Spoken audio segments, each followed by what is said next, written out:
പഠിക്കുന്ന കുഞ്ഞുങ്ങൾക്കുണ്ടാകുന്ന ആങ്സൈറ്റിയുടെ പ്രധാന കാരണം അവരുടെ മാതാപിതാക്കൾ തന്നെ. ഇങ്ങനെയുള്ള വ്യക്തികളെ എങ്ങനെ ഡീൽ ചെയ്യാൻ പറ്റും? കാരണം ഇവർ ഈ ഒരു അവസ്ഥയിൽ കടന്നു പോയി കഴിഞ്ഞാൽ അപ്പോൾ പലപ്പോഴും പലരും പറയുന്നത് കേട്ടിട്ടുണ്ട്, എനിക്കൊന്ന് ഒന്ന് കരയാൻ, ഒരാളോടെല്ലാം പറഞ്ഞൊന്ന് കരയാൻ ഒരു അവസരം കിട്ടിയിരുന്നെങ്കിലെന്ന്.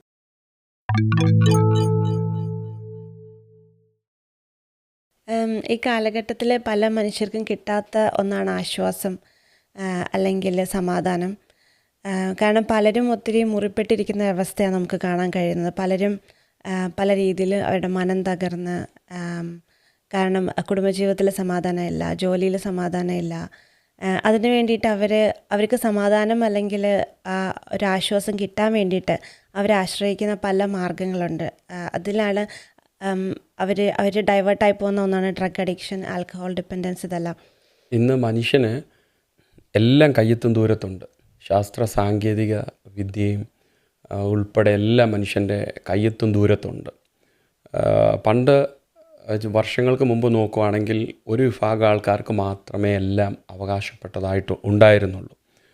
ഒരു വിഭാഗത്തിനെല്ലാം നിഷേധിക്കപ്പെട്ട ഒരു കാലഘട്ടം നമുക്കൊക്കെ മുമ്പുണ്ടായിരുന്നു. എന്നാൽ ഇന്ന് ലോകം പുരോഗമിച്ചു. ശാസ്ത്ര സാങ്കേതിക വിദ്യാഭ്യാസ മേഖലയെല്ലാം വളരെ മുന്നോട്ട് വന്നതുകൊണ്ട് എല്ലാ വിഭാഗത്തിലുള്ളവർക്കും എല്ലാം കയ്യെത്തും ദൂരത്തുണ്ട്. ഇപ്പോൾ ലോകത്ത് നടക്കുന്ന ഏത് കാര്യങ്ങളും വിരൽ തുമ്പിലുണ്ടെന്ന് പറയാൻ നമുക്കെല്ലാവർക്കും പറ്റും. എന്നാൽ മനുഷ്യനെല്ലാം നേടിയെന്ന് പറഞ്ഞാലും മനുഷ്യൻ്റെ ജീവിതത്തിൽ കിട്ടാത്ത ഒന്നാണ് സമാധാനം എന്ന് പറയുന്നത്. പലരും എൻ്റെ അടുത്ത് പറയാറുണ്ട്, വളരെ വിദ്യാഭ്യാസമുള്ളവർ, ലോകത്തിൻ്റെ പല ഉന്നതമായ പൊസിഷൻസിൽ ഇരിക്കുന്ന പലരും പറയുന്നത് കേട്ടിട്ടുണ്ട്, സ്വസ്ഥതയോടെ ഉറങ്ങാൻ കഴിയുന്നില്ല, സമാധാനത്തോടെ ഇരിക്കാൻ പറ്റുന്നില്ല, അവർക്ക് ഉറങ്ങണമെങ്കിൽ സ്ലീപ്പിംഗ് പിൽസ് എടുത്തെങ്കിലേ പറ്റൂ എന്നുള്ള ഒരു അവസ്ഥയാണ് ഇന്ന് പലയിടത്തും. അത് ചെറിയവരെന്നോ വലിയവരെന്നോ ഇല്ല, പഠിക്കുന്ന കുഞ്ഞുങ്ങളിൽ വരെയും കണ്ടുവരുന്ന ഒരു അവസ്ഥയാണ് ഡിപ്രഷൻ, ആങ്സൈറ്റി എന്ന് പറയുന്നത്. അതിന് പല രീതിയിലുള്ള കാരണങ്ങളും കാണാം. ഒരുപക്ഷെ പല വിധത്തിലുള്ള കാരണങ്ങളുണ്ട്. ഇപ്പോൾ പഠിക്കുന്ന കുഞ്ഞുങ്ങൾക്കുണ്ടാകുന്ന ആങ്സൈറ്റിയുടെ പ്രധാന കാരണം അവരുടെ മാതാപിതാക്കൾ തന്നെ. കാരണം നമ്മൾ പറയാറുണ്ടല്ലോ, തുമ്പിയെ കൊണ്ട് കല്ലെടുപ്പിക്കുക എന്നുള്ളത്. ഓരോരുത്തർക്കും ഓരോ നിലവാരമുണ്ട്, ഓരോ അവസ്ഥകളുണ്ട്. എന്നാൽ തൻ്റെ കുഞ്ഞിൻ്റെ മനോഭാവത്തെ അല്ലെങ്കിൽ കുഞ്ഞിൻ്റെ അവസ്ഥയെ ഒരു മാതാവ് അല്ലെങ്കിൽ പിതാവ് കാണുന്നത്, എനിക്ക് കൊച്ചിലെ ചെയ്യാൻ പറ്റാത്തത് എൻ്റെ മക്കളിലൂടെ അത് പൂർത്തീകരിക്കപ്പെടണം. അതിന് ആ കുഞ്ഞിൻ്റെ ബുദ്ധിയുടെ ലെവലല്ല, അതിൻ്റെയൊക്കെ അപ്പുറത്ത് കുഞ്ഞിനെ അങ്ങ് വല്ലാതെ കമ്പൽ ചെയ്ത് വല്ലാതെ ഭാരപ്പെടുത്തി പഠിപ്പിക്കുക. ആ കുഞ്ഞ് കിടന്നാൽ ഉറക്കം വരത്തില്ല. പല കുഞ്ഞുങ്ങളും പഠിക്കുന്നവരെന്നെ ഫോൺ വിളിക്കാനും പ്രാർത്ഥിക്കാനും ഒക്കെ ആവശ്യപ്പെട്ടിട്ടുണ്ട്. അതിലൊരു കുട്ടി പറഞ്ഞത് ഞാൻ ഇന്ന് ഓർക്കുന്നു. ആ കുട്ടിയുടെ ഫാദർ ഡോക്ടറാണ്, അമ്മ മറ്റെന്തോ ഒരു നല്ല ജോലിയാണ്. അപ്പോൾ ഏക മകളെ അവർക്ക് ആഗ്രഹം ഡോക്ടറാക്കണം. പക്ഷേ ആ കുട്ടിക്ക് 10th +2 വളരെ ജസ്റ്റ് പാസ്സായതേ ഉള്ളൂ. ആ കുട്ടിക്ക് ഇത് താങ്ങാൻ പറ്റുന്നതിൻ്റെ അപ്പുറത്തേതാണ്. എന്നാൽ ആ കുട്ടി പഠിക്കുന്ന മെഡിക്കൽ കോളേജിൽ കൊടുക്കുന്ന ടെൻഷൻ വേറൊരു തലത്തിൽ. ഒരു ദിവസം എന്നെ വിളിച്ചിട്ട് പറയുകയാണ്, എന്തിനെങ്ങനെ ജീവിക്കുന്നത്, ആത്മഹത്യ ചെയ്താൽ ഇതിലൊക്കെ ബെറ്റർ ആയിരിക്കും, എനിക്ക് സമാധാനമുണ്ട്. കാരണം വീട്ടിൽ മടങ്ങിച്ചെന്നാൽ അപ്പൻ സമ്മതിക്കത്തില്ല, അമ്മ സമ്മതിക്കത്തില്ല. അവർ വളരെ പണം മുടക്കി ഈ കുട്ടിയെ മെഡിക്കൽ കോളേജിലേക്ക് അയച്ചിരിക്കുന്നു. എന്നാൽ നമ്മൾ മനസ്സിലാക്കേണ്ട ഒരു വിഷയം, കൊച്ചു കുഞ്ഞാണെങ്കിലും വലിയവരാണെങ്കിലും എല്ലാം ഇന്ന് സ്ട്രെസ്സിനടിപ്പെട്ട് ഇങ്ങനെ പോവുക. ആങ്സൈറ്റിയാണ്, സമാധാനത്തോടെ അവർക്ക് ഉറങ്ങാൻ പറ്റുന്നില്ല. എന്ത് ചെയ്താൽ എവിടെ പോയാൽ സമാധാനം കിട്ടുമെന്ന് അവർക്ക് അറിയത്തില്ല. സമാധാനം കിട്ടുമെന്ന് ഓർത്ത് അവർ തിരഞ്ഞെടുക്കുന്ന വഴികളെല്ലാം പരാജയത്തിൻ്റെ വഴികളാണ്.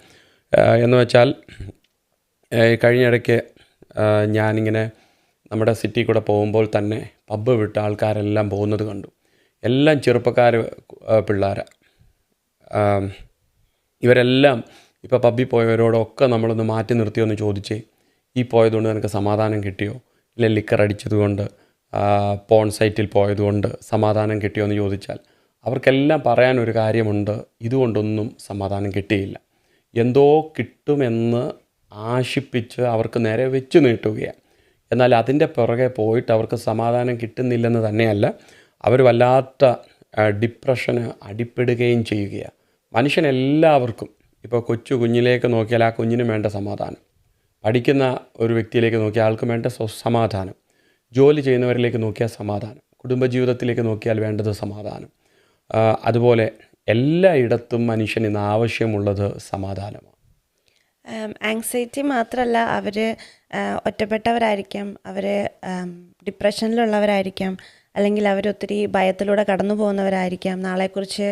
നാളെ എന്തായി തീരും എന്നുള്ള ആ ഒരു ആഴത്തിലുള്ളൊരു ചിന്തയിലുള്ളവരായിരിക്കാം. അവരെല്ലാം മറ്റുള്ളവരിൽ നിന്ന് ഒറ്റപ്പെട്ട് അവരുടേതായിട്ടുള്ള ലോകത്തിൽ ഒതുങ്ങിക്കൂടാൻ ആഗ്രഹിക്കുന്ന പലരും കാണും ഈ ലോകത്തിൽ. കാരണം അവർക്ക് പ്രോപ്പറായിട്ടൊരു ആശ്വാസം കിട്ടുന്നില്ല. ഒരു കൊച്ചു കുഞ്ഞിലേക്ക് നോക്കിയാലും പ്രായമുള്ളവരിലേക്ക് നോക്കിയാലും അവർക്കെല്ലാം വേണ്ടത് അംഗീകാരം, സ്നേഹം, കരുതൽ. ഇതെല്ലാവരും ആഗ്രഹിക്കുന്നൊരു കാര്യമാണ്. ഒരു കൊച്ചു കുഞ്ഞിലേക്ക് നോക്കിയാലും ആ കുഞ്ഞ് ഇപ്പം മലക്ക പരുവത്തിൽ കിടന്ന് ഒരു കുഞ്ഞ് കയ്യും കാലിട്ട് അടിക്കുന്നതിൻ്റെ ഉദ്ദേശം നമ്മുടെ ശ്രദ്ധയെ ആകർഷിക്കുക എന്നുള്ളതാണ്. ആ കുഞ്ഞ് ചിരിച്ചു കാണിക്കും നമ്മുടെ ശ്രദ്ധയെ ആകർഷിക്കാനായിട്ട്. ആ കുഞ്ഞിനെ നമ്മൾ ചേർത്ത് പിടിക്കുമ്പോൾ, തലോടുമ്പോൾ ആ കുഞ്ഞിനും അനുഭവിക്കുന്ന ഒരു സ്നേഹമുണ്ട്, കരുതലുണ്ട്. അതുപോലെ തന്നെ പഠിക്കുന്ന സമയത്ത് കുഞ്ഞുങ്ങൾ സ്കൂളിലോ യൂണിവേഴ്സിറ്റിയിലൊക്കെ പോയി വരുമ്പോൾ അവർക്കൊരു പ്രതീക്ഷയുണ്ട്. അവർ മാക്സിമം ഹാർഡ് വർക്ക് ചെയ്തു, ഒരു റിസൾട്ട് കിട്ടി, പേരൻസിൻ്റെ ഭാഗത്ത് നിന്ന് ഒരു അംഗീകാരം കിട്ടണമെന്ന്. എന്നാൽ ഒരു മാർക്ക് കുറഞ്ഞാലും അംഗീകാരം കൊടുക്കുക എന്നുള്ളത് മാത്രമല്ല, ഒരു മാർക്ക് കുറഞ്ഞാൽ തന്നെ പേരൻസ് അല്ലെ ടീച്ചേഴ്സ് ചെയ്യുന്ന ഒരു കാര്യമുണ്ട്, മറ്റുള്ള കുട്ടികളുമായിട്ട് കമ്പയർ ചെയ്ത് ഈ കുട്ടിയുടെ മനോവീര്യത്തെ അങ്ങ് ഇടിച്ചു തകർക്കുകയാണ്. വീട്ടിലേക്ക് വരുന്നത് വളരെ പ്രതീക്ഷയോടെ ഞാൻ ഇത്ര നാൾ ഹാർഡ് വർക്ക് ചെയ്ത് അതിൻ്റെ റിസൾട്ടിനെ കുറിച്ച് പറയാൻ. പക്ഷേ വീട്ടിൽ വരുന്ന ഉടനെ മാതാപിതാക്കൾ ചോദിക്കുന്നത് നിൻ്റെ അടുത്ത കൂട്ടുകാരൻ എത്ര മാർക്ക് കിട്ടി, അല്ലെ കൂട്ടുകാരിക്ക് എത്ര മാർക്ക് കിട്ടി, എന്നിട്ട് ഇതുമായി കമ്പയർ ചെയ്ത് മോശപ്പെട്ട വാക്കുകളൊക്കെ പറഞ്ഞ് ഈ കുട്ടിയുടെ മനോവീര്യത്തെ കെടുത്തുന്നു. അപ്പോൾ ആ കുട്ടിക്ക് തന്നെ തോന്നുകയാണ് എന്നെ ഒന്നിനും കൊള്ളില്ല, എൻ്റെ അധ്വാനം ഒരു ഫലം കാണത്തില്ല. ആ കുഞ്ഞ് വലിയൊരു റിജക്ഷനിലൂടെ കടന്നു പോകും. അതെ, ആ കുഞ്ഞ് വലിയൊരു റിജക്ഷനിലേക്ക് കടന്നു പോകുമ്പോഴാണ് മറ്റു പലയിടത്തു നിന്നും ആ കുഞ്ഞിന് അംഗീകാരം കിട്ടുന്നത്. മറ്റു പലയിടത്തു നിന്ന് അംഗീകാരം കിട്ടുമ്പോൾ ഈ അംഗീകാരം കിട്ടുന്നിടത്തോട്ട് ആ കുഞ്ഞിൻ്റെ മനസ്സങ്ങ് മാറ്റപ്പെടും. മനസ്സ് തിരിയുന്നുടനെ ലോകത്തിന്, സമൂഹത്തിന് ഭീഷണി ഉണ്ടാകുന്ന ഒരു ക്രിമിനലായിട്ട് മിക്ക പേരും പുറത്തു വരുവാനിടയാകും. നമുക്ക് ആവശ്യം അവരുടെ നിലവാരം അറിഞ്ഞ് ഉള്ള ആശ്വാസവും അംഗീകാരവും നമ്മൾ കൊടുക്കേണ്ടവർക്ക് നമ്മൾ കൊടുക്കണം. ഇപ്പോൾ കുടുംബജീവിതത്തിലാണെങ്കിലും ഒരു ഭാര്യ ഭർത്താവ് എപ്പോഴും ആഗ്രഹിക്കുന്നത് അംഗീകാരമാണ്. ഇപ്പോൾ കുക്ക് ചെയ്യാൻ അറിയാത്തൊരു ഭാര്യ ആയിരിക്കാം, അല്ലെങ്കിൽ ഭർത്താവായിരിക്കാം. എത്ര കൊള്ളത്തില്ലെങ്കിലും നല്ലതെന്ന് പറയാൻ പഠിക്കണം. അല്ല, മോശമെന്ന് പറയുമ്പോൾ അവിടെ ഏൽക്കുന്ന മുറിവ്, ഇനി എത്ര നന്നായി കുക്ക് ചെയ്യുന്ന ആളാണെങ്കിലും അടുത്ത പ്രാവശ്യം ഈ ഒരു റിജക്ഷനും വെച്ച് കുക്ക് ചെയ്താൽ തന്നെ അതൊരു നെഗറ്റീവായിട്ടൊരിതായിരിക്കും ഉണ്ടാകുന്നത്. അപ്പം നമുക്ക് ചെയ്യാൻ പറ്റുന്നൊരു കാര്യം, ഒരു മനുഷ്യനെ ആശ്വസിപ്പിക്കാൻ പറ്റിയില്ലെങ്കിൽ അവനെ ധൈര്യപ്പെടുത്തുക. ഇപ്പോൾ ഒരാളൊരു നല്ല ഫുഡ് വെച്ച് കഴിഞ്ഞാൽ നമ്മളതിനെ അഭിനന്ദിക്കണം. കുഞ്ഞ് പഠിച്ചാൽ കുഞ്ഞിൻ്റെ മാക്സിമം എഫർട്ട് എടുത്തു, നമ്മൾ ആ കുഞ്ഞിനെ അഭിനന്ദിക്കണം. അതുപോലെ നമ്മുടെ ജീവിതത്തിൻ്റെ ഓരോ പാതയിലും ഒരു നന്മ നമ്മൾ അനുഭവിച്ചാൽ നമ്മൾ നന്ദിയുള്ളവരാകണം. ഒരു അംഗീകാരം എവിടെന്നെങ്കിലും കിട്ടുകയാണെങ്കിൽ അവർക്ക് ഇതിൽ നിന്ന്. അതെ, ഇന്ന് ക്രൈം ഒഫൻസിലേക്ക് പോകുന്ന തലമുറയെ നോക്കിക്കഴിഞ്ഞാൽ അവരെപ്പറ്റി പഠിച്ചു കഴിഞ്ഞാൽ മനസ്സിലാക്കാൻ പറ്റുന്നൊരു കാര്യം, ഇവർക്ക് ഇവരുടെ ഭവനത്തിൽ നിന്നൊരു അംഗീകാരം കിട്ടിയില്ല. വീട്ടിൽ നിന്ന് അംഗീകാരം കിട്ടാത്ത കുട്ടികൾക്ക് പുറത്തു നിന്നൊരു അംഗീകാരം കിട്ടുമ്പോൾ ഇവരുടെ മനസ്സ് അതിലേക്ക് അങ്ങ് വഴിതിരിയുകയാണ്. അങ്ങനെയാണ് അവർ വഴിതെറ്റുവാനിടയാകുന്നത്. നമുക്ക് ആവശ്യം നമ്മുടെ വീട്ടിൽ നിന്നും ആദ്യം ആശ്വാസം ആരംഭിക്കണം. അതുകൊണ്ടാണ് എല്ലാ മനുഷ്യരും ഇപ്പം യോഗയെ ആശ്രയിക്കുന്നവരുണ്ട്. മറ്റ് ചിലർ യോഗയെ ആശ്രയിച്ചു ആശ്വാസത്തിന് വേണ്ടി, സമാധാനത്തിന് വേണ്ടി. ചിലർ ഡ്രഗ്സിനെ ആശ്രയിക്കുന്നവരുണ്ട്, ലിക്കറിനെ ആശ്രയിക്കുന്നവരുണ്ട്, പോൺ സൈറ്റുകളെ ആശ്രയിക്കുന്നവരുണ്ട്. ഇവരെയൊക്കെ കണ്ട് ഞാൻ ചോദിച്ചിട്ടുണ്ട്, നിങ്ങൾക്ക് ഇതുകൊണ്ട് ആശ്വാസം കിട്ടിയോ, സമാധാനം കിട്ടിയോ? എന്നാൽ ഇവരുടെ ജീവിതത്തിൽ ഒരു സമാധാനവും കിട്ടിയിട്ടില്ല. ഈ ഹൃദയ തകർച്ചയിലേക്ക് പോകാൻ പല കാരണങ്ങളുണ്ടാവും. ഒരു പക്ഷേ അവർ കടന്നു പോകുന്ന അവസ്ഥ, അതായത് മറ്റുള്ളവരിൽ നിന്ന് അനുഭവിച്ച റിജക്ഷൻ ആയിരിക്കാം, അല്ലെങ്കിൽ കുടുംബജീവിതത്തിലുള്ള തകർച്ചയായിരിക്കാം, കുഞ്ഞുങ്ങൾക്ക് മാതാപിതാക്കളിൽ നിന്നോ അല്ലെങ്കിൽ അവർ ടീച്ചേഴ്സിൽ നിന്നോ കിട്ടാതിരിക്കുന്ന അംഗീകാരമായിരിക്കാം, അല്ലെങ്കിൽ സ്നേഹിച്ചവർ ബിട്രേ ചെയ്ത് പോയതായിരിക്കാം. അങ്ങനെ പല കാരണങ്ങൾ കാണും ഈ ഹൃദയ തകർച്ചയിലേക്ക് ഒരു വ്യക്തി നയിക്കപ്പെടാനുള്ള.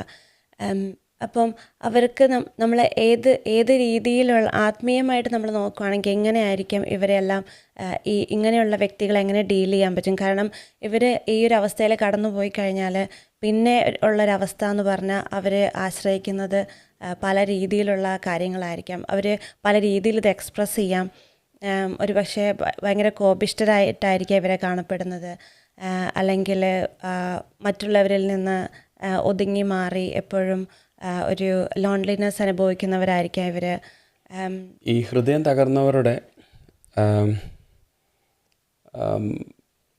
തകർന്നവരുടെ അവസ്ഥയെന്ന് പറഞ്ഞാൽ അത് വലിയൊരു തകർച്ചയുടെ ഒരു അവസ്ഥയാണ്.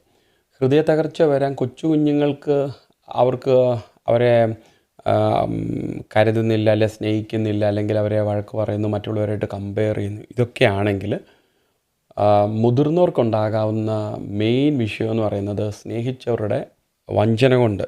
ഇപ്പം നമ്മൾ നല്ലൊരു ഫ്രണ്ട്ഷിപ്പ്, അല്ലെങ്കിൽ നമ്മൾ സ്നേഹിച്ചു, വിശ്വസിച്ചു, നല്ല ഇതിൽ നിന്നു, പക്ഷെങ്കിൽ അവർ നമ്മളെ മുതലെടുത്തു, അങ്ങനെ ഉപേക്ഷിച്ചു. അങ്ങനെയൊക്കെ വരുമ്പോൾ ഉണ്ടാകുന്ന ഒരു റിജക്ഷൻ, അത് ഭയങ്കര ഹൃദയ തകർച്ചയാണ്. ഇപ്പം ആത്മീയരുടെ ഇടയിലാണെങ്കിൽ പോലും ഇപ്പം നമുക്കറിയാം, നമ്മുടെ അടുക്ക് പ്രാർത്ഥിക്കാൻ വരുന്ന പലരും ഉണ്ട്.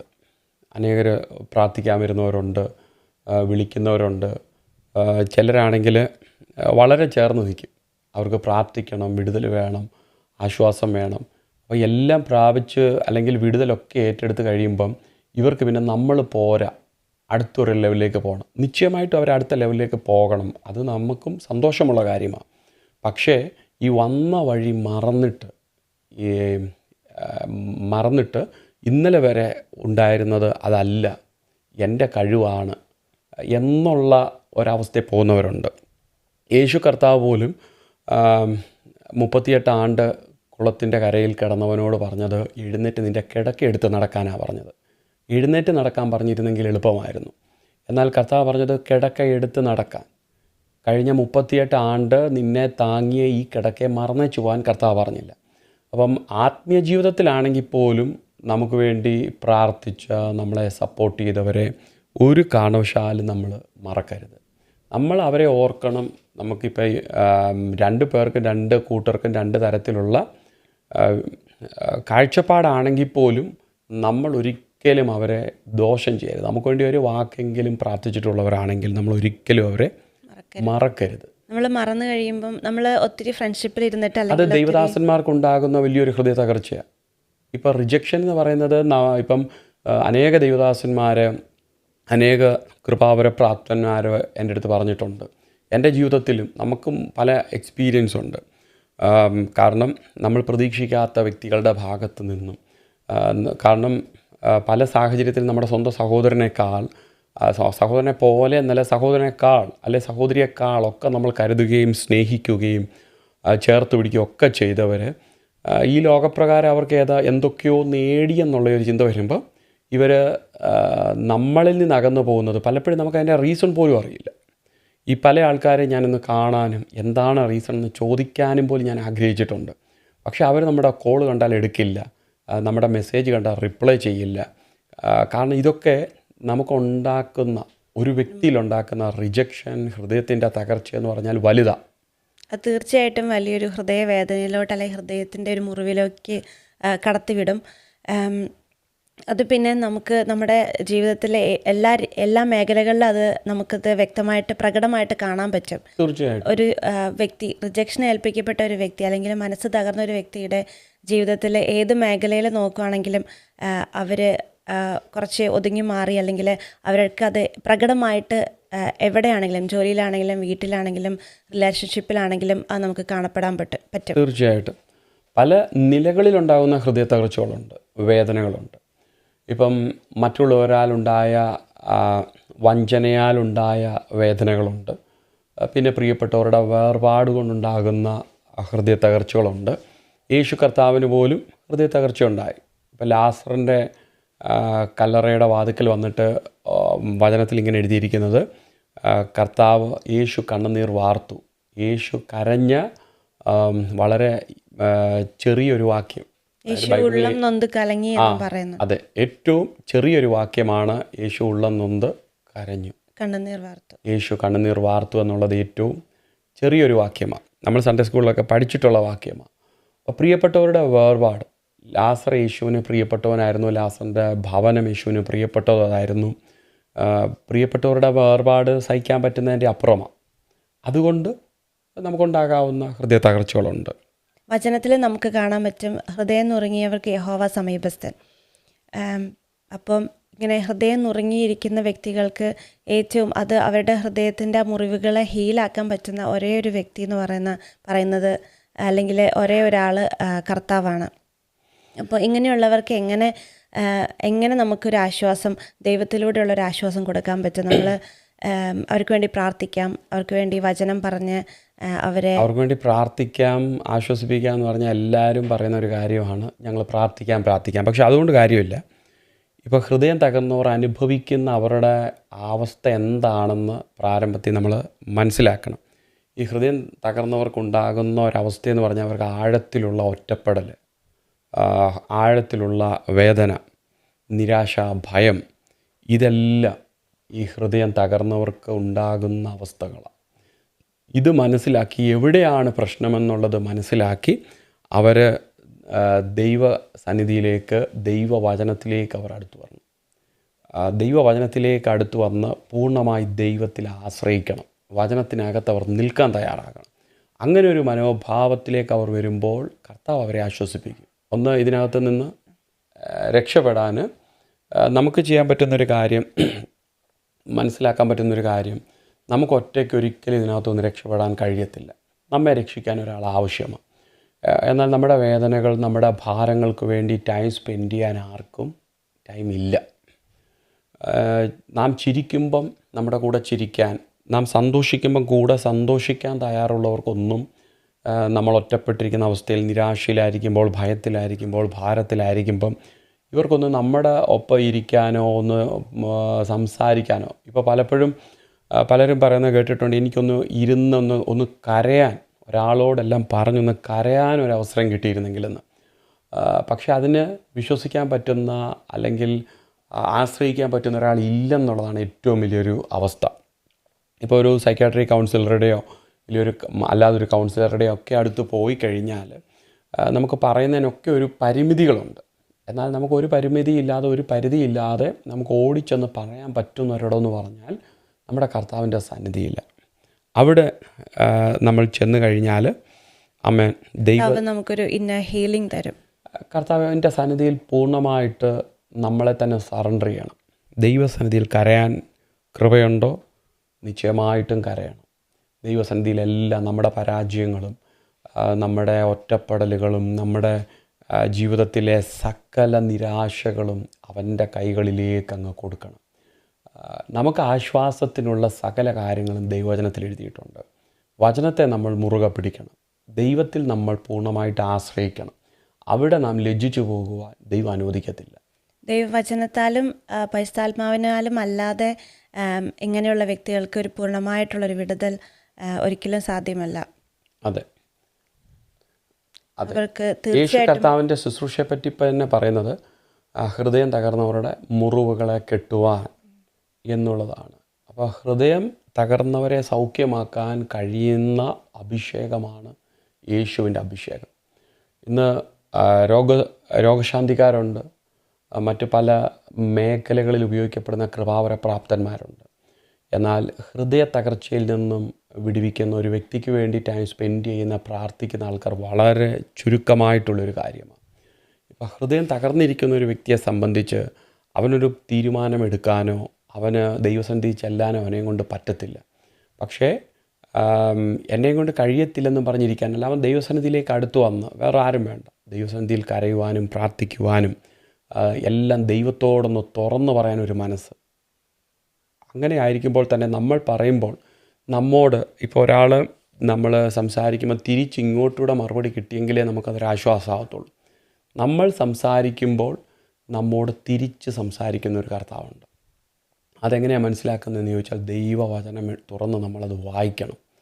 വചനത്തിൽ കൂടെ നോക്കുമ്പോൾ നമ്മൾ പലപ്പോഴും നമ്മൾ വചനം എടുത്ത് വായിക്കുമ്പോൾ നമ്മുടെ ചിന്തകൾക്ക് അല്ലെങ്കിൽ നമ്മുടെ ഭാരങ്ങൾക്ക് ഉള്ള മറുപടിയാണ് ദൈവവചനം എന്ന് പറയുന്നത്. വചനം കൂടാതെ നമുക്ക് ബലത്തോടെ നിൽക്കാൻ കഴിയത്തില്ല. ഇപ്പം വിശേഷത്തിൽ യേശു പറയുന്നു, അധ്വാനിക്കുന്നവരും ഭാരം ചുമക്കുന്നവരുമായുള്ളവർ എൻ്റെ അടുക്കൽ വരുവേ, ഞാൻ നിങ്ങളെ ആശ്വസിപ്പിക്കും. അതെ, വേറെ ആരും പറഞ്ഞിട്ടില്ല. ഈ ലോകത്തെ ഒരു മഹാപ്രഭന്മാരും എത്ര വലിയ തത്വജ്ഞാനികളായാലും അവരാരും പറഞ്ഞിട്ടില്ല, നിങ്ങൾ എൻ്റെ അടുക്കൽ വരുവൻ, ഞാൻ നിങ്ങളെ ആശ്വസിപ്പിക്കുമെന്ന്. സമാധാനം തരാമെന്ന് പറഞ്ഞത്, ആശ്വാസം തരാമെന്ന് പറഞ്ഞ ഒരേ ഒരുവൻ യേശുവാണ്. കർത്താവ് പറഞ്ഞു, അധ്വാനിക്കുന്നവരും ഭാരം ചുമക്കുന്ന ഏവരുമായുള്ളവരെ നിങ്ങൾ എൻ്റെ അടുക്കൽ വരുവൻ. അവിടെ നിങ്ങൾ ഏത് ജാതിയാണെന്നോ ഏത് വിഭാഗത്തിൽപ്പെട്ടവരാണെന്നോ, നിൻ്റെ കളർ എന്താ, നിൻ്റെ ക്വാളിഫിക്കേഷൻ എന്താ, നിൻ്റെ ഡിനോമിനേഷൻ എന്താ, ഇതൊന്നും കർത്താവ് പറഞ്ഞില്ല. ആമേൻ. നീ അധ്വാനിക്കുന്നതും ഭാരം ചുമക്കുന്ന ഏവരുമായുള്ളവരെ നിങ്ങൾ എൻ്റെ അടുക്കൽ വരും, ഞാൻ നിങ്ങളെ ആശ്വസിപ്പിക്കുമെന്നാണ് പറഞ്ഞത്. ഇപ്പം ലേഖനങ്ങളിൽ നമ്മൾ നോക്കിയാൽ, പത്രോസിൻ്റെ ലേഖനത്തിൽ എഴുതിയിരിക്കുന്നു, നിങ്ങളുടെ ചിന്തകളെല്ലാം അവൻ്റെ മേലിട്ടുകൊള്ളുവിൻ, അവൻ നിങ്ങൾക്കായി കരുതുന്നവനാകയാൽ നിങ്ങളുടെ സകല ചിന്താകുലം അവൻ്റെ മേലിട്ടുകൊള്ളുവീൻ. അപ്പോൾ ആ ഒരു ഉറപ്പ്, ആ ഒരു ധൈര്യം നമ്മളെ ഹൃദയത്തെ കുറിച്ച് എന്ന് പുറത്ത് കൊണ്ടുവരാൻ പറ്റും. കാരണം നമ്മുടെ ഭാരങ്ങൾ ഒരാളോട് തുറന്ന് പറയാനില്ലെങ്കിൽ ഒരാശ്വാസം കിട്ടാനാണ് ലോകപരമായി നമുക്ക് ബുദ്ധിമുട്ടാണ്.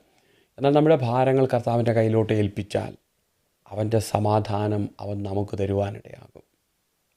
നമ്മൾ ഈ നാളുകളിൽ നമ്മൾ നോക്കുകയാണെങ്കിൽ ഒരിക്കലും ഇമാജിൻ പോലും ചെയ്യാൻ പറ്റാത്ത രീതിയിലുള്ള വിഷമസന്ധികളിലൂടെ പല വ്യക്തികളും കടന്നു പോകുന്നുണ്ട്. പല രീതിയിൽ മനം തകർന്നിരിക്കുന്ന പലരുണ്ട്. നമുക്ക് ഇവർക്ക് വേണ്ടിയിട്ട് ഏത് രീതിയിൽ നമുക്ക് ഇവർക്ക് വേണ്ടി പ്രാർത്ഥിക്കാൻ പറ്റുന്നത്, അല്ലെങ്കിൽ അവർക്ക് വേണ്ടി നമ്മൾ പ്രാർത്ഥിക്കുന്നതിനേക്കാൾ ഉപരി അവർ ദൈവത്തിന് എന്താണോ അവരോട് പറയാനുള്ളത് അത് തിരിച്ചറിയണം. അതിനവർ വചനത്തിൽ ഉറയ്ക്കണം, വചനം വായിക്കണം, വചനത്തിൽ ഉറയ്ക്കണം. ദൈവവചനം ഇത് ദൈവത്തിൻ്റെ ശബ്ദമാണെന്നും ദൈവത്തിന് നമ്മോട് സംസാരിക്കാനുള്ള അരുളപ്പാടാണെന്നും തിരിച്ചറിയണം. ആ തിരിച്ചറിവിൽ അവർ വചനത്തിൽ ആശ്രയിക്കുകയും വചനത്തിൽ നിലനിൽക്കാനും തയ്യാറാകുമ്പോൾ, ഏൽപ്പിച്ചു കൊടുക്കുമ്പോൾ, ദൈവത്തിൻ്റെ പരിശുദ്ധാത്മാവ് ആ വ്യക്തിയുടെ മേൽ കടന്നു വന്ന് ആ വചനത്തെ ഫോളോ ചെയ്യുവാൻ, വചനത്തെ അനുസരിക്കുവാൻ, വചനത്തെ ആശ്രയിക്കുവാൻ ആളെ ധൈര്യപ്പെടുത്തുവാനിടയാകും. ആ ഒരു ധൈര്യം, സമാധാനം ഒരു വ്യക്തിയുടെ ഉള്ളത്തിലുണ്ടെങ്കിൽ, ഇപ്പം പത്രോസ് യേശു കർത്താവ് വിളിച്ചു, കടലിൻ്റെ മീതെ, തിരകളുടെ മീതെ നടന്നു. എന്നാൽ കർത്താവ് വിളിച്ചത് ഇറങ്ങിയെന്നുള്ള സത്യമാണ്. അല്പം കഴിഞ്ഞപ്പോൾ പത്രോസിൻ്റെ നോട്ടം ഒന്ന് മാറി, പത്രോസ് മുങ്ങാനിടയായി. കാരണം മറ്റൊന്നുമല്ല, വിളിച്ച കർത്താവ് വിശ്വസ്തനാണെന്നൊക്കെ പത്രോസിന് അറിയാം. പക്ഷേ മനുഷ്യനല്ലേ, നോട്ടമൊന്ന് മാറിപ്പോയി. നോട്ടം മാറി, യേശുവിൽ നിന്ന് നോട്ടം മാറി, നോട്ടം പോയത് തിരകളിലേക്ക്, കാറ്റിലേക്ക്. കാരണം അല്പം മുമ്പ് വരെ ഇവർ നിലവിളിച്ചുകൊണ്ടിരുന്നവരാണ്. കാറ്റ്, കടൽ എല്ലാം പ്രതികൂലമായി, ഞങ്ങൾ മുങ്ങിപ്പോകും, ഞങ്ങളെ ആർക്കും വിടുവിപ്പാൻ കഴിയത്തില്ല, ഞങ്ങളെ ആർക്കും രക്ഷിക്കാൻ കഴിയത്തില്ല എന്നുള്ള സിറ്റുവേഷനിൽ ഇവർ നിലവിളിച്ചുകൊണ്ടിരുന്നവരാണ്. എന്നാൽ ആ സാഹചര്യത്തിലാണ് യേശു കർത്താവ് തിരകളുടെ മീതെ നടന്നു വന്ന് അവരെ ഇറങ്ങി തന്നോട് കൂടെ നടക്കാൻ ആവശ്യപ്പെടുന്നത്. എന്നാൽ കർത്താവിൻ്റെ വാക്കിന് മുമ്പിൽ ഇറങ്ങി എന്നുള്ള സത്യമാണ്. എന്നാൽ നോട്ടം മാറി, യേശുവിൽ നിന്നുള്ള നോട്ടം മാറി, പത്രോസിൻ്റെ നോട്ടം പോയത് തിരകളിലേക്കും കടലിലേക്കുമാണ്. അപ്പം നമ്മുടെയൊക്കെ നോട്ടം കർത്താവിൽ നിന്ന് മാറിയാൽ പിന്നെ പോകാൻ സാധ്യതയുള്ളത് നമുക്ക് ചുറ്റും ആഞ്ഞടിക്കുന്ന കാറ്റിലേക്കും കടലിലേക്കും എന്ന് വെച്ചാൽ സാഹചര്യങ്ങളിലേക്കാണ്. നമ്മെ നിന്ദിക്കുന്ന, നമ്മെ വിമർശിക്കുന്ന, നമുക്കെതിരെ അപവാദം പറയുന്ന, നമ്മെ അപമാനിക്കാൻ നോക്കുന്ന അങ്ങനെയുള്ള പ്രശ്നങ്ങളിലേക്കും പ്രതികൂലങ്ങളിലേക്കുമാണ് നമ്മുടെ നോട്ടം പോകുന്നത്. നോട്ടം യേശുവിൽ നിന്ന് മാറിയാൽ പിന്നെ സംഭവിക്കുന്നത് എന്തുവാ? പത്രോസ് മുങ്ങിയെന്ന് അവിടെ എഴുതിയിരിക്കുന്നത്. അപ്പം നോട്ടം മാറിയില്ലായിരുന്നെങ്കിൽ തിരയും കാറ്റും കോളും ഒന്നൊരു വിഷയമല്ല. എന്നതുപോലെ ഒരുവൻ ചിന്തിക്കേണ്ട കാര്യം യേശുവിൽ നിന്നുള്ള നോട്ടം മാറാതെ. കാറ്റേ കോളെ എന്ന് പറയുമ്പോൾ നമുക്കതിന് ആത്മീയ അർത്ഥം കൊടുക്കാം. മറ്റുള്ളവരുടെ അപവാദമോ അപമാനമോ ആരോപണങ്ങളോ എന്തുമാകട്ടെ, ഇതൊന്നും ശ്രദ്ധിക്കാൻ എനിക്ക് സമയമില്ല. എന്നെ വിളിച്ച് ഇറക്കിയത്, ഞാൻ ഇന്ന് നടക്കുന്നത് ഒരു സേഫ് സോണിലാണെന്ന് ചിന്തിക്കേണ്ട. കാറ്റിലും കോളിലും കടലിൻ്റെ തിരകളുടെ മീതെ, കാറ്റിലും കോളിലുമാണ് നമ്മൾ നടക്കുന്നത്.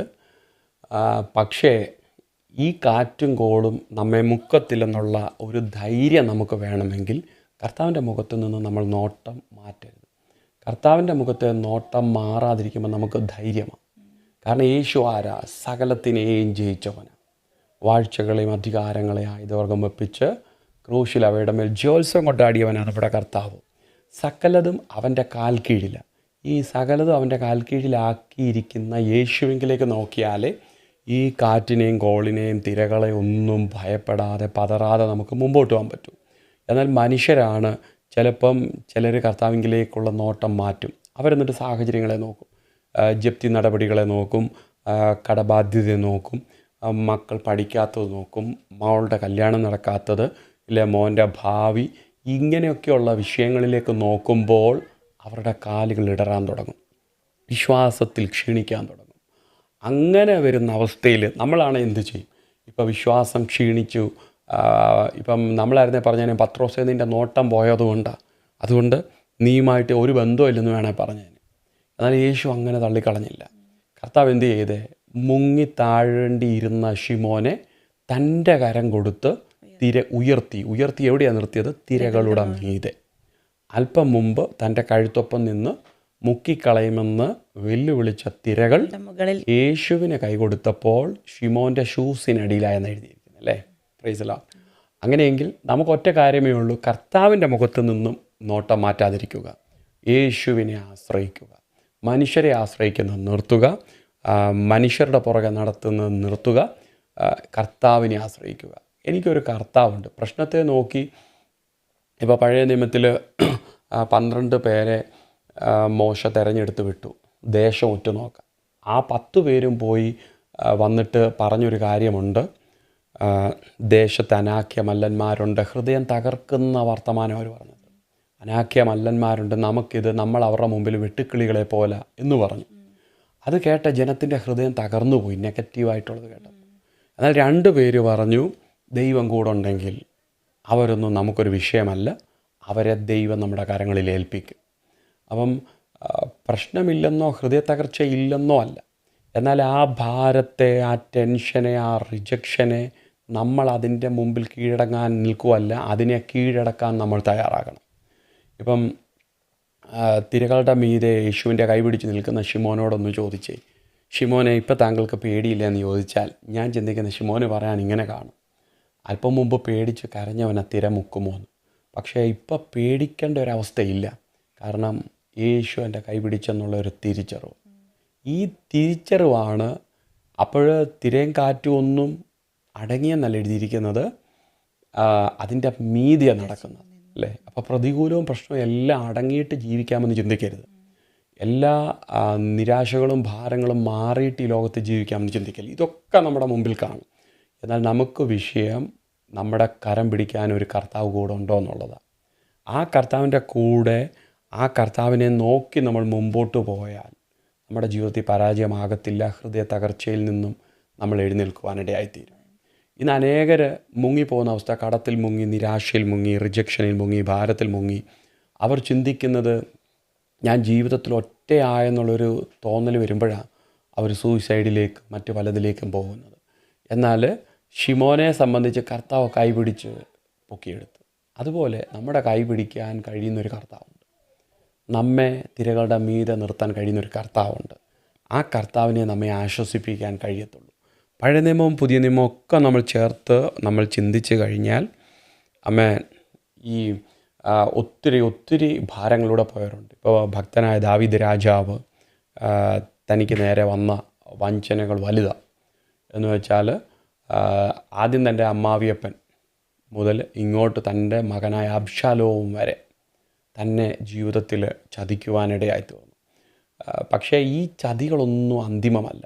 അപ്പോൾ ഒരു ദൈവവേദനുണ്ടാകുന്ന ഹൃദയ തകർച്ച വലുതാണെങ്കിൽ, ദാവീദിലേക്ക് നോക്കിയാൽ ദാവീദ് ദൈവത്തിൽ ആശ്രയിക്കുന്നവനായിരുന്നു. ദൈവത്തിൽ ആശ്രയിച്ച് ആ പ്രശ്നങ്ങളെ തരണം ചെയ്തു, ആ പ്രതികൂലത്തെ തരണം ചെയ്തു. പിന്നത്തേതിൽ നോക്കുമ്പോൾ ദാവീദിൻ്റെ ജീവിതത്തിൽ വലിയ ജയം അനുഭവിക്കുവാനിടയായി തീർന്നു. ഇങ്ങനെ ഹൃദയം തകർന്നവർ, അവർക്കൊരു ചേഞ്ച് ഉണ്ടായാൽ, അതായത് അവർ കർത്താവിലേക്ക് തിരിഞ്ഞിട്ട് അവർക്കൊരു ചേഞ്ച് ഉണ്ടായാൽ അവർക്ക് ഒരു പുതിയ പ്രത്യാശ ലഭിക്കും. അവരന്ന് വരെ അനുഭവിച്ചിട്ടില്ലാത്ത സന്തോഷം ലഭിക്കും. അതുപോലെ അവർക്ക് ആശ്വാസം, അവർക്ക് വലിയൊരു വിടുതലും ലഭിക്കും. അവർ പിന്നെയും കർത്താവിൻ്റെ ആ ഒരു വഴിയിലേക്ക് തിരിയുമ്പോൾ അന്ന് വരെ അനുഭവിച്ചിട്ടില്ലാത്ത, അല്ലെങ്കിൽ ഒരു ക്രിസ്തുവിലേക്ക് തിരിയുമ്പോൾ ഒരു പുതിയ സൃഷ്ടിയാകുന്നെന്ന് വചനത്തിൽ കാണുന്നത് പോലെ ഒരു പുതിയ സൃഷ്ടിയായി തീരും. അതെ, അതല്ല സംഭവിക്കുന്നത്. അവർക്ക് ആശ്വാസം കിട്ടുമെന്ന് തന്നെയല്ല, അവർ മറ്റുള്ളവരെ ആശ്വസിപ്പിക്കുവാനിടയായിത്തീരും. സൈക്യാട്രി ഹോസ്പിറ്റലിൽ പോയി ഡോക്ടർമാർ കൈവിട്ട കേസുകളെ കൃപയാൽ പ്രാർത്ഥിച്ച് ദൈവം വിടുവിക്കുന്നതിന് പലയിടങ്ങളിൽ ഞാൻ സാക്ഷിയായിട്ടുണ്ട്. ഞാൻ ഇന്നും ഓർക്കുന്നു, ഒരു പിതാവ് തൻ്റെ മകളെ, പഠിച്ചുകൊണ്ടിരിക്കുന്ന തൻ്റെ മകളെ സൈക്യാട്രി ഹോസ്പിറ്റലിൽ കൊണ്ടുപോയി 2 പ്രാവശ്യം കാണിച്ചു, മെഡിസിൻ കഴിക്കുന്നു. അവസാനം ഒരു രക്ഷയുമില്ലാതെ അപ്പൻ നിലവിളിക്കുവാനിടയായി, എൻ്റെ മകൾക്കൊരു വിടുതൽ വേണം. പക്ഷേ ഡോക്ടർ തന്ന മരുന്ന് കഴിച്ചിട്ടോ ഡോക്ടറിൻ്റെ ഉപദേശം കേട്ടിട്ടോ ഒരു വ്യത്യാസവും. അവരെ കർത്താവിൻ്റെ സന്നിധി സമർപ്പിച്ചു. ആ കുട്ടിക്ക് വേണ്ടി ഞാൻ പ്രാർത്ഥിച്ചു. കർത്താവ് ആ കുഞ്ഞിനെ സൗഖ്യമാക്കി. ഇന്ന് വളരെ സന്തോഷത്തോടെ ജീവിക്കുന്നു. കാരണം ഹൃദയം തകർന്നവരുടെ മുറിവുകളെ കെട്ടുവാൻ യേശു കർത്താവിനെ കൊണ്ടേ പറ്റും. അങ്ങനെയുള്ളവരായിരിക്കും പിന്നീട് അവർ കടന്നുപോയ സിറ്റുവേഷൻ, അവർ തരണം ചെയ്ത സ്ട്രഗിൾസ് എല്ലാം ഓർക്കുമ്പോൾ പിന്നീട് കർത്താവിൻ്റെ കരങ്ങളിൽ ഏറ്റവും കൂടുതൽ ഇങ്ങനെയുള്ള വ്യക്തികൾക്ക് വേണ്ടി ഉപയോഗിക്കപ്പെടുന്ന ഇവരായിരിക്കും. അതെ, അങ്ങനെയുള്ളവർ കൂടുതൽ ദൈവകരങ്ങളിൽ പ്രയോജനപ്പെടും. ഇപ്പം നമ്മൾ ഏതിനെ ജയിക്കുന്നോ അതിൻ്റെ മാസ്റ്ററാണ്. ഇപ്പോൾ അവർ ഹൃദയ തകർച്ചയിലൂടെ പോയ ഒരു വ്യക്തി വിടുവിക്കപ്പെട്ട് പുറത്തു വരുമ്പോൾ അവൻ തേടി നടക്കുന്നത് തകർന്നവളെയാണ്. അവരെ ആശ്വസിപ്പിക്കുവാൻ, അവരെ ധൈര്യപ്പെടുത്തുവാൻ, അവരെ ദൈവകരങ്ങളിൽ പണിയപ്പെടുവാനൊക്കെ ഇവർ മുഖാന്തരം ദൈവം ഉപയോഗപ്പെടുത്തുവാനിടയായിത്തീരും. അങ്ങനെയാണെങ്കിൽ നമുക്ക് ഹൃദയ തകർച്ചയിലൂടെ കടന്നു പോകുന്ന വ്യക്തികൾക്ക് വേണ്ടിയിട്ട്, അല്ലെങ്കിൽ ഹൃദയത്തിൽ ഒത്തിരി മുറിവേറ്റിരിക്കുന്ന വ്യക്തികൾക്ക് വേണ്ടിയിട്ട് ഒരു വാക്ക് പ്രാർത്ഥിക്കാം. തീർച്ചയായും. ഞങ്ങളുടെ സ്വർഗീയ പിതാവേ, ഈ സമയം ഞങ്ങളെ ശ്രവിക്കുന്ന എല്ലാ പ്രിയപ്പെട്ടവരെ സമർപ്പിക്കുന്നു. ഈ സമയം ഹൃദയം തകർന്നവരുടെ മുറിവുകളെ കെട്ടുന്ന യേശു ക്രിസ്തുവിൻ്റെ അഭിഷേകം പുരട്ടി കർത്താവെ, ആ തകർന്ന ഹൃദയത്തെ, മുറിവുകളെ ഞങ്ങൾ സൗഖ്യമാക്കുന്നു. അവിടങ്ങളിലുള്ള എല്ലാ വേദനകൾ, എല്ലാ ഭാരങ്ങൾ, എല്ലാ നെടുവീർപ്പുകൾ യേശുവിൻ നാമത്തിൽ ഞാൻ ബ്രേക്ക് ചെയ്യുക. അതെല്ലാം പൊട്ടിപ്പുറത്തു വരട്ടെ. ഇപ്പോൾ അവരുടെ ചിന്തകളിൽ നിന്നും ഹൃദയത്തിൽ നിന്നും അത് അഴിഞ്ഞു മാറട്ടെ. കർത്താവെ, യേശു ക്രിസ്തുവിൻ്റെ അഭിഷേകം അവരുടെ മേൽ വ്യാപരിക്കട്ടെ. ദൈവിക സമാധാനം കൊണ്ട് ആ മക്കൾ നിറയട്ടെ. സന്തോഷം കൊണ്ട് അവർ നിറയട്ടെ. ഇന്ന് വരെ അനുഭവിക്കാത്ത ആ സ്വസ്ഥതയിൽ അവർ ഭാഗവാക്കുകളാകട്ടെ. ഞങ്ങൾ ഈ മക്കളെ അനുഗ്രഹിക്കുന്നു യേശുവിൻ നാമത്തിൽ തന്നെ. ആമേൻ.